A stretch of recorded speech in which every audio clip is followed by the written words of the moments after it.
Hi everyone. Vijayawada నుంచి return అయ్యేటప్పటికి చాలా నైట్ అయిపోయింది. హోటల్స్ ఉంటాయో లేదో అనుకుంటూ చూస్తూ ఉండగా ఒక హోటల్ అయితే కనిపించింది.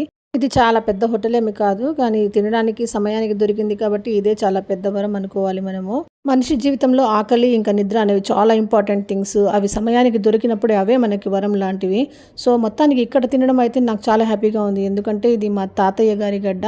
మా తాతయ్యది ప్రకాశం డిస్ట్రిక్ట్లో పొన్నలూరు అనే ఊరు అనమాట. దీనికి చాలా దగ్గరే అది. సో చాలా హ్యాపీగా ఉంది ఇక్కడ వచ్చి మేము నైట్ టిఫిన్ చేయడం అనమాట. ఇక్కడ ఇక్కడ దోశలు అయితే భలే టేస్టీగా ఉన్నాయి. చట్నీ అయితే యూనిక్ టేస్ట్తో చాలా టేస్టీగా ఉంది. ఇక్కడ బిర్యానీ, పరోటా, షెర్వా ఇవన్నీ ఉన్నాయి, కానీ నైట్ టైం ఎందుకని చెప్పేసి నేను సాదా దోశలు మాత్రమే తీసుకున్నాము. ఆ తర్వాత డబుల్ ఆమ్లెట్ బాగుంటుంది ఇక్కడ స్పెషల్ అని చెప్పింది తను. సో ఒక ఆమ్లెట్ కూడా ఆర్డర్ చేసుకున్నాము. ఇక్కడైతే ఒక విచిత్రం జరిగిందండి. అదేంటంటే ఎప్పుడు కానీ మా హస్బెండ్ ముందు నాకు సర్వ్ చేసి ఆ తర్వాత తను సర్వ్ చేసుకునేవాళ్ళు. కానీ ఈ ఆమ్లెట్ టెంప్ట్ చేసినట్టుంది బాగా. తను ముందు సర్వ్ చేసుకుని ఆ తర్వాత నాకేసారు. ఎనీహో ఇక్కడ డిన్నర్ ఫినిష్ చేసుకుని రిటర్న్ జర్నీ ఇంకా కంటిన్యూ చేసుకున్నాం. మేము తిరుపతికి అయితే అర్ధరాత్రి చేరినాము. ఓకే అండి, వ్లాగ్ నచ్చింటే తప్పకుండా లైక్ అండ్ కామెంట్ ఇవ్వండి. Thanks for watching. బాయ్.